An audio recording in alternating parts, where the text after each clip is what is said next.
സന്തോഷമൊന്നുമില്ല. സന്തോഷിക്കാതെന്ന് പറഞ്ഞാൽ ഇപ്പൊ 6-60 എല്ലാത്തിനും ഒരേപോലെ ആയിരുന്നു. സർക്കാർ ഇപ്പൊ ചെയ്തെങ്കിലും നല്ല തീരുമാനമാണ്. ഇത് കണ്ടിന്യൂ ആയിട്ട് പോകുമോ? പ്ലാൻ അങ്ങനെ എന്താ പ്ലാൻ, പ്രത്യേകിച്ച് പ്ലാനൊന്നും ഇല്ല. അങ്ങനെയൊന്നുമില്ല. കിട്ടുന്ന ബസ്സിൽ കയറി അങ്ങ് പോകും. നമുക്ക് ജോലിക്ക് വരേണ്ടതാണ്. അപ്പൊ കിട്ടുന്ന ഓർഡിനറി ബസ് നോക്കി നിൽക്കാതെ കിട്ടുന്ന ബസ്സിൽ കയറി യാത്ര ചെയ്യാനാണ് ഉദ്ദേശിക്കുന്നത്. നമസ്കാരം, മലയാളി വാർത്തയിലേക്ക് സ്വാഗതം. അങ്ങനെ UDF സർക്കാർ അവരുടെ പ്രധാന വാഗ്ദാനങ്ങളിൽ ഒന്ന് ഇന്ന് സാഫല്യമാക്കിയിരിക്കുകയാണ്. സ്ത്രീകൾക്കൊക്കെ സൗജന്യ യാത്ര, അത് അവരുടെ വലിയൊരു പ്രഖ്യാപനമായിരുന്നു. ഇന്നു മുതൽ അതിന് തുടക്കമായിരിക്കുകയാണ്. അപ്പോൾ നമ്മളിപ്പോൾ നിൽക്കുന്നത് തിരുവനന്തപുരത്താണ്. എങ്ങനെയാണ് സ്ത്രീ വോട്ടർമാർ ഇതിനെ സ്വീകരിക്കുന്നത്, അല്ലെങ്കിൽ സ്ത്രീ യാത്രക്കാർ എങ്ങനെയാണ് ഈ ഒരു തീരുമാനത്തെ സ്വീകരിക്കുന്നത്, നമുക്ക് അവരോട് തന്നെ ചോദിക്കാം. അപ്പോൾ ഇന്നു മുതൽ സൗജന്യ യാത്ര തുടങ്ങിയിരിക്കുകയാണ്.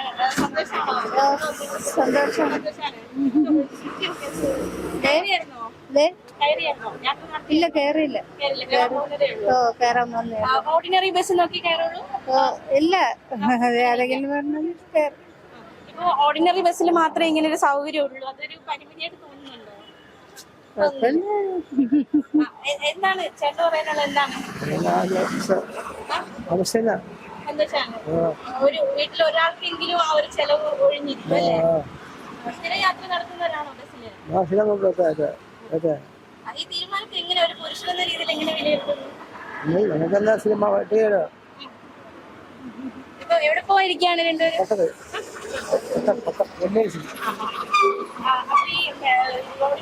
മാത്രമേ ഉള്ളൂ എന്നതുകൊണ്ട് അത് നോക്കി മാത്രമേ കയറാൻ പറ്റുള്ളൂ, അങ്ങനെയുണ്ടോ? അതോ ഇല്ല, നമുക്ക് ഏത് വന്നാലും കയറും. സ്ത്രീകൾക്ക് സൗജന്യ യാത്ര തുടങ്ങിയിരിക്കുകയാണെന്ന് സന്തോഷമായോ? എനിക്ക് സന്തോഷമൊന്നുമില്ല. എന്തുകൊണ്ട് സന്തോഷമില്ല? സന്തോഷിക്കാതെന്ന് പറഞ്ഞാൽ ഇപ്പൊ 6-60 എല്ലാത്തിനും ഒരേപോലെ ആയിരുന്നു. സർക്കാർ ഇപ്പൊ ചെയ്തെങ്കിലും ജനങ്ങളിൽ നിന്നല്ലേ ഇതെല്ലാം ഈടാക്കുന്നത്. അപ്പൊ പിന്നെ നമ്മൾ എന്തോന്ന് സന്തോഷിക്കാൻ? ഇതിപ്പോ സൗജന്യ യാത്ര എന്ന് പറഞ്ഞ് ആൾക്കാരെ പുരുഷന്മാരെ ഓട്ടൊന്നും അവർക്ക് വേണ്ടേ? പുരുഷന്മാർ നമ്മളെ കൂടെ വരണം. പുരുഷന്മാരെ ടിക്കറ്റ് എടുത്തിട്ട് നമ്മൾ ടിക്കറ്റ് എടുക്കാതെ സൗജന്യമായിട്ട് ഇതൊക്കെ നിലനിൽക്കാനാണ് ഈ സർക്കാർ ഇതൊക്കെ രൂപീകരിച്ച് വെച്ചാൽ.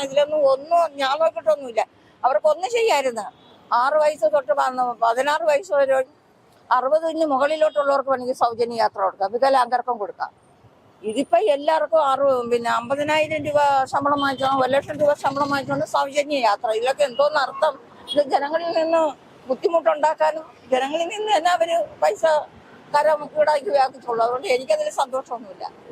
എനിക്ക് ഒറ്റ സന്തോഷമില്ല. ഞാൻ സ്ത്രീ തന്നെയാണ്, സൗജന്യ യാത്രയാണ്. എനിക്കതിൽ ഒരു സന്തോഷമില്ല. ജനങ്ങളെ പിടുങ്ങാൻ വേണ്ടിയുള്ള സന്തോഷം. ഞാൻ ആ ബസ്സിൽ ഇങ്ങോട്ട് വന്നപ്പോഴും കയറിയില്ല. ഒരിക്കലും കയറൂലെന്നല്ല, അതിൽ കയറൂലെന്നല്ല ഞാൻ പറഞ്ഞത്. ഇതിന്റെ അതിലുണ്ടാകുന്ന ബുദ്ധിമുട്ടാണ് ഞാൻ പറഞ്ഞത്. അതിന് ഞാൻ കയറൂലെന്ന് ഞാൻ പറഞ്ഞില്ല. ബസ് യാത്ര നമുക്ക് എല്ലാവർക്കും ഉണ്ട്. അപ്പൊ പിന്നെ ഇങ്ങനെയും കൂടെ ആവുമ്പോഴോ അതിപ്പോ ചെയ്യുന്നത് നല്ലതാണോ എന്നേ ഞാൻ പറഞ്ഞോളൂ. അല്ല, ഞാൻ ആ ബസ് കയറൂലെന്നല്ല പറഞ്ഞത്. സർക്കാർ ഇത് ഉണ്ടാക്കി വെച്ചേക്കുന്നത് ജനങ്ങൾക്ക് ബുദ്ധിമുട്ടും ജനങ്ങളിൽ നിന്ന് പിഴിയാൻ വേണ്ടി തന്നെയാണ് ഇത് വെച്ചേക്കുന്നത്. അല്ലാതെ അവർക്കിത് നഷ്ടം വന്ന അവര് ഇന്ധനങ്ങളിലും സാധനങ്ങളിലൊക്കെ വിലക്കയറ്റം ഉണ്ടാവൂലേ? അപ്പൊ നമ്മളിൽ നിന്നല്ലേ പിഴിയണം. പിന്നെ നമുക്കെന്തോരം ലാഭം? എന്തോന്ന് ലാഭമാണ് അതില്? അതുകൊണ്ടാണ് ഞാൻ പറഞ്ഞത്. അത് കയറൂലെന്നല്ല ഞാൻ പറഞ്ഞത്. ആശങ്കാഭാവമാണ് പറഞ്ഞത്. ഒരു പൗരം ഇന്ത്യ നിലവിൽ വെച്ച് നോക്കുകയാണെങ്കിൽ അതിൻ്റെതായ രീതിയിൽ ഞാൻ പറഞ്ഞെന്ന് മാത്രമേ ഉള്ളൂ. അത് തന്നെയാണ്, അങ്ങനെ തന്നെയാണിത്. ഇത് കുറച്ച് കഴിയുമ്പോൾ നിർത്തലാക്കും. സർക്കാർ തന്നെ നിർത്തലാക്കും. ഇതൊക്കെ അവരൊരു വാഗ്ദാനം ചെയ്തത് കൊണ്ട് അത് നടപ്പിലാക്കണമല്ലോ. അത് ഞാൻ ഒരു കളയിൽ പോകണമല്ല. എനിക്ക് കിളിമാട്ടി പോകണം, വെഞ്ഞാറമ്മൂട് കിളിമാട്ടി പോകണം. അതുകൊണ്ട് അതിൻ്റെ ഒരു ഇതായത് കൊണ്ട് അവർ ചെയ്തെന്ന് മാത്രം. അപ്പൊ അത് ചെയ്യാമായിരുന്നു. 6 തൊട്ട് 16 വയസ്സ് വരെയും 60 മുകളിലോട്ടുള്ളവർക്ക് അത് കൊടുക്കാമായിരുന്നു. ഇതിപ്പോ ഇങ്ങനെ ചെയ്താൽ എന്താണ്? ബസ്സിൽ അടിയൊക്കെ ഉണ്ടാക്കാൻ പറ്റുന്നത് സ്ത്രീകളുടെ അടിയൊക്കെ ഉണ്ടാക്കില്ല. നിങ്ങൾക്ക് കുറച്ചും കൂടെ കഴിയുമ്പം ഉണ്ടായിരുന്നു, അവിടെയൊക്കെ ഉണ്ടായിരുന്നു. പിന്നെ ആ വെഞ്ഞാറമ്മൂട് കിളിമാറ്റിലൊക്കെ ഉണ്ടായിരുന്നു. അവിടെ നിന്ന് ഇങ്ങോട്ട് വരെയായിരുന്നു.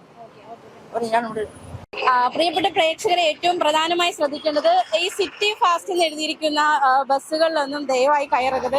ഇതിലൊന്നും സൗജന്യ യാത്ര അനുവദിക്കുന്നതല്ല. സിറ്റി ഫാസ്റ്റിൽ ഒരിക്കലും കയറരുത്. ഏത് ബസ്സിലാണ് സൗജന്യ യാത്ര ഉള്ളതെന്ന് പ്രേക്ഷകർക്കായിട്ട് മലയാളി വാർത്ത കാണിച്ചു തരുന്നതായിരിക്കും. സിറ്റി ഫാസ്റ്റ് ബസ് ഇപ്പോൾ ഒരുപാട് സിറ്റിയിൽ ഉണ്ട്. അപ്പോൾ മാറിക്കയറിയാൽ ഉറപ്പായിട്ട് പൈസ കൊടുത്ത് പോകേണ്ടി വരും. ആ കാര്യം പ്രധാനമായിട്ടും ശ്രദ്ധിക്കേണ്ടതായിട്ടുണ്ട്. എന്തായാലും ഇപ്പോൾ കൂടുതൽ സിറ്റി ഫാസ്റ്റ് വരുന്നുണ്ട്, പ്രിയദർശിനിയുടെ ബസ് വരുന്നുണ്ടോ എന്ന് നമുക്ക് നോക്കാം. എന്തായാലും അതും പ്രേക്ഷകർക്ക് മുന്നിൽ കാണിച്ചു തരാം ഒരിക്കൽ കൂടി. എന്തായാലും ഇപ്പൊ നിലവിൽ വരുന്നതല്ല സിറ്റി ഫാസ്റ്റ് ആണ്. സിറ്റി ഫാസ്റ്റിൽ പ്രേക്ഷകർ കയറരുതേ. സന്തോഷമാണ്, നല്ല തീരുമാനമാണ്. ഇത് കണ്ടിന്യൂ ആയിട്ട് പോകുമോ? അതെ അതെ, തേങ്ങ പോലെയാണ്. കണ്ടിന്യൂ ചെയ്യുമെങ്കിൽ നന്നായിരിക്കും. ഓർഡിനറി ബസ്സിൽ മാത്രമേ കയറാൻ പറ്റുള്ളൂ. അപ്പോൾ അത് മാത്രം നോക്കി കയറാൻ അങ്ങനെ എന്തെങ്കിലും തീരുമാനം എടുത്തിട്ടുണ്ടോ? ഇല്ല, അങ്ങനെയില്ല. ഞാനിപ്പോ വന്നത് തന്നെ സിറ്റി ഫാസ്റ്റിലാണ് വന്നത്. കാരണം നമ്മൾക്ക് ടൈം ഒരു മുഖ്യ ഘടകമല്ലേ. ഓർഡിന് പ്രിയദർശിനിക്ക് വേണ്ടിയിട്ട് വെയിറ്റ് ചെയ്യാൻ പറ്റത്തില്ലല്ലോ.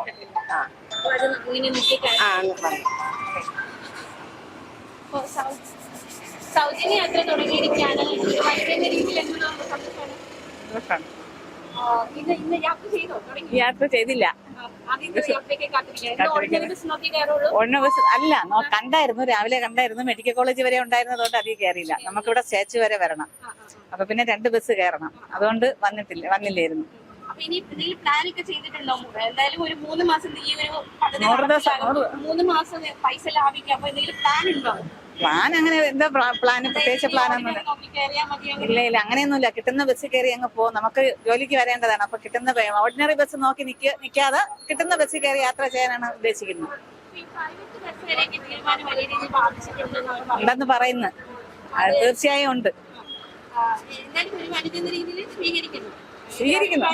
ഇല്ല, എതിരഭിപ്രായമൊന്നുമില്ല. അത് എത്ര നാൾ പോകുന്നൊന്നും നമുക്ക് അറിഞ്ഞൂടാ. അവര് 100 ദിവസം പറയുന്നു. പിന്നെ അതിന്റെ കണ്ടിന്യൂഷൻ എന്താണെന്ന് അറിഞ്ഞു കാത്തിരുന്ന് കാണാം. ഓർഡിനറി ബസ്സിൽ മാത്രമേ ഉള്ളൂ. അപ്പൊ ഇനി മുതൽ നമുക്ക്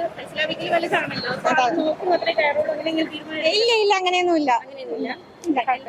ഈ തീരുമാനം എങ്ങനെയാണ് വിലയിരുത്തുന്നത്? നല്ലതാണോ? നല്ല തീരുമാനമാണ്. കാരണം പൈസ ഇല്ലാതെ ബുദ്ധിമുട്ടുന്ന ഒരുപാട് പേരുണ്ടല്ലോ. അപ്പൊ അവർക്ക് വേണ്ടിയിട്ട് സഹായമാവുമല്ലോ. പ്രിയദർശിനി സ്ത്രീ സൗജന്യ യാത്ര എന്ന് എഴുതിയിരിക്കുന്ന ബസ്സുകളിലാണ് സ്ത്രീകൾ എല്ലാവരും ഫ്രീ സൗജന്യ യാത്ര കിട്ടാനായി കയറേണ്ടത്. ഇത്തരത്തിൽ ബസ്സിൽ രേഖപ്പെടുത്തിയിരിക്കും പ്രിയദർശിനി സ്ത്രീ സൗജന്യ യാത്ര എന്ന് രേഖപ്പെടുത്തിയിരിക്കുന്ന ബസ്സുകളിൽ മാത്രം കയറുക.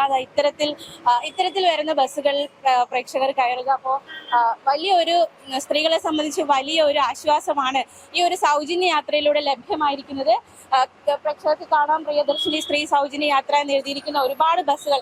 ഇത്തരത്തിലുള്ള ബസ്സുകളിൽ മാത്രം കയറാൻ പ്രേക്ഷകർ ശ്രമിക്കുക. അപ്പോൾ ഇത്തരത്തിലുള്ള ഒരുപാട് ബസ്സുകളുണ്ട്. അപ്പോൾ വലിയ ഒരു ആശ്വാസം, നേരത്തെ സൂചിപ്പിച്ചതുപോലെ തന്നെ വലിയൊരു ആശങ്ക നിലനിന്നിരുന്ന ഒരു പ്രസ്താവന അല്ലെങ്കിൽ ഒരു വാഗ്ദാനമായിരുന്നു. UDF സർക്കാരിനെ സംബന്ധിച്ച് ഒരുപാട് കടമ്പകൾ ഉണ്ടായിരുന്ന ഒരു പ്രഖ്യാപനമായിരുന്നു സ്ത്രീകൾക്ക് വേണ്ടിയുള്ള സൗജന്യ യാത്ര. പ്രത്യേകിച്ച് KSRTC അടക്കം വലിയ രീതിയിലുള്ള കടത്തിലേക്ക് പോകുമോ, KSRTC കൂപ്പ് കുത്തുമോ, അങ്ങനെ ഒരുപാട് ആശങ്കകളൊക്കെ നിലനിൽക്കവേ ഇത് നടപ്പിലാക്കാൻ പറ്റുമോ എന്ന ചോദ്യങ്ങളൊക്കെ അവശേഷിക്കവെയാണ് ഇന്ന് ആ ഒരു വലിയ വാഗ്ദാനം UDF സർക്കാർ നടപ്പിലാക്കിയിരിക്കുന്നത്. എന്തായാലും ആർജവമുള്ള സർക്കാർ എന്നൊക്കെ നമുക്ക് വിശേഷിപ്പിക്കാവുന്ന തരത്തിൽ ഈ ഒരു തീരുമാനം നടപ്പിലാക്കിയിരിക്കുകയാണ്. ഇനി എത്രത്തോളം ഇത് മുന്നോട്ട് പോകും എന്നൊരു ചോദ്യം കൂടി നിലനിൽക്കുന്നുണ്ട്. KSRTCക്ക് ഇത് എത്രത്തോളം, എങ്ങനെയാണ് KSRTC ഈ ഒരു സൗജന്യ യാത്ര അത് സാരമായി ബാധിക്കുമോ എന്നതൊക്കെ കാത്തിരുന്ന് വരും ദിവസങ്ങൾ മാത്രമേ അത് അറിയാൻ സാധിക്കുകയുള്ളൂ.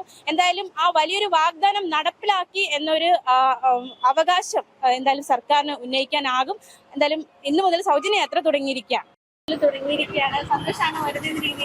സന്തോഷമാണ്. ഇതിന്റെ ആവശ്യമുള്ളവർ നല്ലത്.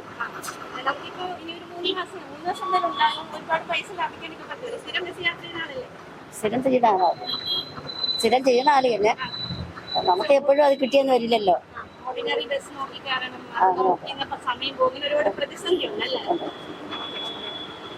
സന്തോഷമാണ്. പക്ഷെ എനിക്കൊരു വിഷമമുണ്ട്, പുരുഷന്മാർക്കും അങ്ങനെ ആക്കണമെന്നുള്ളത്. ഫ്രീ ആയിട്ട് ഞാനിപ്പോ പൈസ കൊടുത്താ വന്നത്, സൗജന്യ ബസ്സിലല്ല വന്നത്. സന്തോഷമായി.